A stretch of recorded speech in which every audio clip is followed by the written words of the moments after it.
Hello, Cara. Hello, Hi. hello, Federica.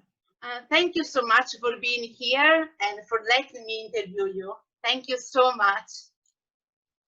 It's really a honor for me. I'm very grateful for this interview, and I'm sure that so many people are very happy for this interview. So thank you so much.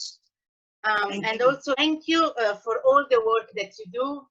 You're really inspiring. You work with students. You are a public speaker. So it's really important what you do. And thank you so much also for working with Italian students, with my own organization, Ponte, Frank. I'm really happy to be here with you today. And of course, I absolutely love your books. And I want to start asking you a few questions about your life and you personally. That's fine. Thank you. Thank you. Can you tell us something about yourself? Basically, I think I'm a person that hasn't changed much since I was a child. I always, my greatest wish when I was little was to unite the world. And I wanted to do many things, would be a dancer, an actor, and all those things, but it seemed to be writing was the one thing that was a constant in my life. I started out writing when I was very young, writing poetry, and just that was a way to express myself. So I'm a person that I'm a great animal lover, a nature lover, vegan. To me, everything it's I find great solace and great peace in nature, and I always have. Oh, that's wonderful. I love nature and animals too, so I can really understand. I know. Yes. Can you describe yourself as a child? As a child, again, I don't think I was really much different. I was a dreamer. Any book I read, I saw myself going into that world, whether it was something that really had impact for me. Of course, the Diary of Anne Frank was the turning point for me.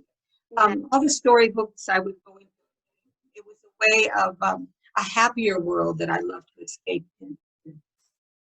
Yes. And I think today it's now as a mother, grandma, and Nana, I relate to people tapping into the inner child, because that's what always affected me. There's a part of me that never grew up. I'm Peter Pan. Yeah. And I think that's a good thing, and sometimes not so good, sure. But I think that we all relate to the child. And I would say that's who I was and am. Yeah, that's wonderful. I also love to play, so yeah, I'm a Peter Pan as well, but I love it. Yeah. We have a lot in common. Yes, yes. You are also a writer, and I really love your books. Can you tell us more about your books, and if we can also read it from Italy and buy it from Italy? I was thinking about that. Get them on Amazon. So I'm sure there's a way to get it on Amazon through Italy. Yes. Yes. Two books. I have it. Yes. Yeah, you have it there. And you have this one, Strength of Nature? Yes. Yes, okay. So those books are on Amazon. Mm-hmm. I've written another one, a co-wrote one called Nick of Time. Oh, yes. I want to read it. Yeah. He was a wonderful athlete, and he died of ALS very young. Mm-hmm. But he was a person that filled with hope. He was amazing, amazing young man. So I would say my books are just a common theme, whether it's about nature or Anne Frank or Otto Frank. It's about not giving up hope. The very thing that I need to learn, I write about. So I'm working on children's books now that I'm going to be writing, and wow. And so again, I read a lot of children's books, of course, for my grandsons, but my son and I, Jesse, have a bunch of writing that we want to do. Again, it's a way of tapping into the inner child in all of us. So yes. So yes, absolutely. The that you have is one about my Otto Frank, and the other one is about the strength that I learned from him. Absolutely, absolutely. I really suggest to everyone to read Cara's books, because they are very, very inspiring, very true, and it's really a wonderful journey. I really suggest it to everyone, both to children and adults. as me, because Thank you. it has been very, very beautiful. It has been very, very beautiful to read your story and to know more about you, your passions, your ideas, and also to remember always to enjoy life. That's wonderful. Yes. Yes. Thank you. And I find the book on Otto Frank, I did a lot of chronology, what went on during the music and the politics during that time. And people are relating to it now because there's a lot of similarities, but we had a lot of tumultuous things that happened then. And Otto Frank was part of it. So it's a way of learning about that. Absolutely. You have got such an inspiring story because of your friendship with Otto Frank. Can you tell us more about it? Yes, Otto Frank was, again, I never deified anybody, make them into saints or anything like that. But he was a mentor, and I think we all need somebody to look up to. He was like a grandfather, a mentor, and I never knew my grandparents. I met him I had auditioned for the part of when I was 12 years old. Talent Scout in LA found me because I looked a lot like Anne, and I went to 20th Century Fox and auditioned for the movie to play Anne. And of course, I didn't get the part, but that's when I asked them, was he still alive? He was, and he was in Basel, Switzerland, and they gave me his address.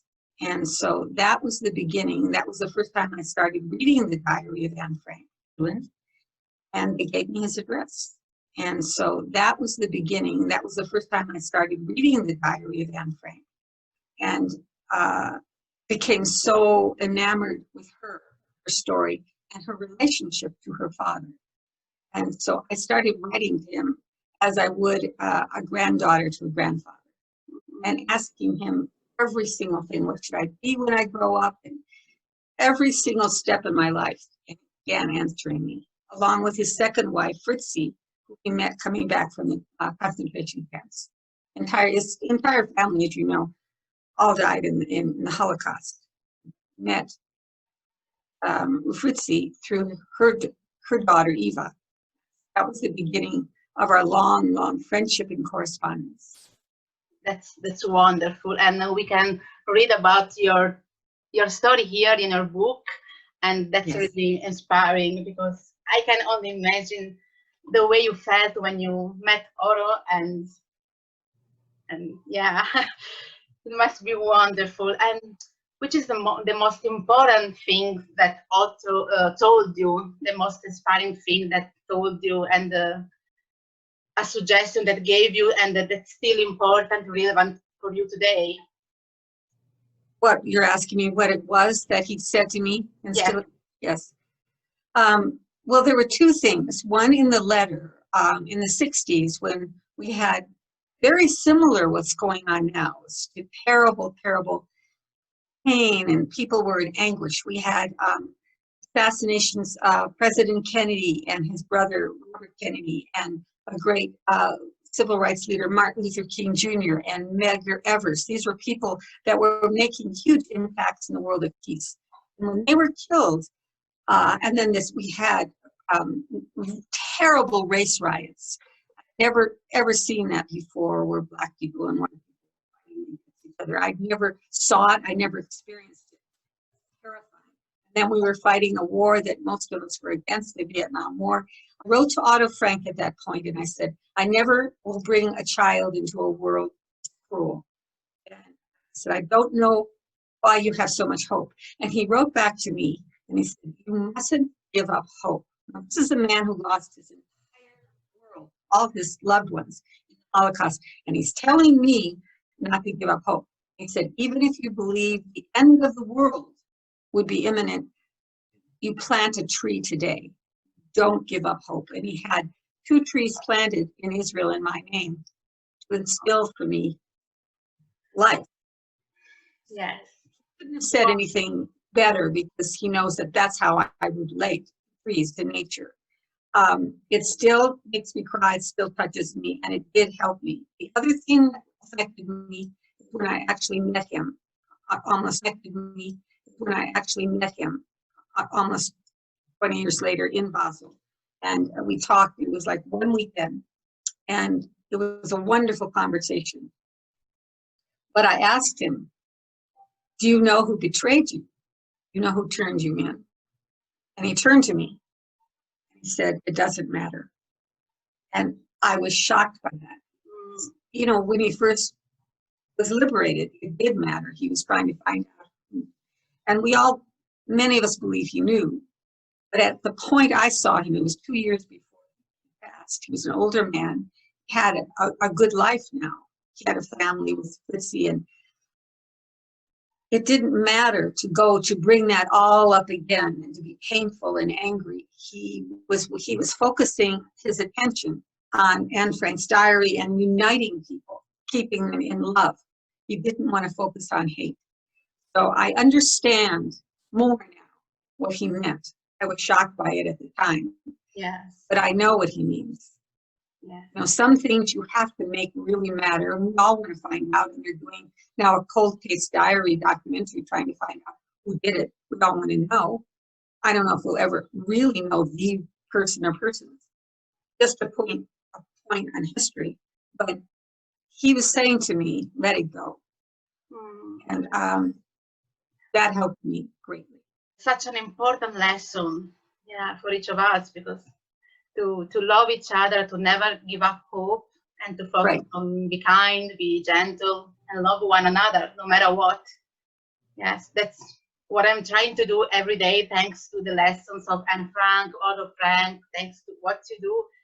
It's just you all inspire me to be a better person, to always celebrate love and be kind to one another, respect to one another, and that's something really important to each of us, from children, teenagers, young adults, everyone really. It's a huge challenge, because there are only two forces: fear and and love, hate and love. And I wrestle with it all the time. I'm very angry right now, and we are going through. I'm trying to. It's like a muscle that needs to be constantly to refocus. I'm not always good at it, I must admit. Yeah. When I go out in nature and breathe, like Anne said, we can see hope. Yes. That's where love is. Yes, absolutely. 100%. Yes, I agree totally. So do you think that Otto has been able to cope with his sorrow, as you said, with focusing on love and hope? Do you think that's how he made it? The reason why? I think he made a choice. He made a positive choice. I mean, he was liberated. He was in agony, and when he found out that his daughters, what kept him alive in Auschwitz was the belief that his daughters were still alive. And he told a young man there, "Call me Papa, for that is who I am." And so his identity as a father, all of that kept him alive. Barely made it. He was like emaciated when he was liberated. But when he found out months later that his daughters never did come back from the camps, that they died in the camps, he gave up hope. And that's when Meek, his assistant, brought out the diary that she'd rescued, Anne's writings. He didn't know that had been saved. She's an amazing woman. She didn't say, I think she was waiting for Anne to come back from the fence. And they found out she wasn't going to. And Otto, when he came back to the factory, and said to Meek and Jan, I cannot be disturbed. When she put the book in front of him, the diary and all her letters and notes, and said, this is your daughter's legacy. And he couldn't believe it. Yeah. When he started reading for the first time, Anne was very private. Nobody knew what was in his diaries. Nobody. He was the closest to her. Devastated, actually, because he said, I didn't know her. I didn't know my daughter. This is, and so she wanted to go on living after her. He was very private. He didn't want to share it. And when he started showing it to family and friends, he said, you must share this. So in the process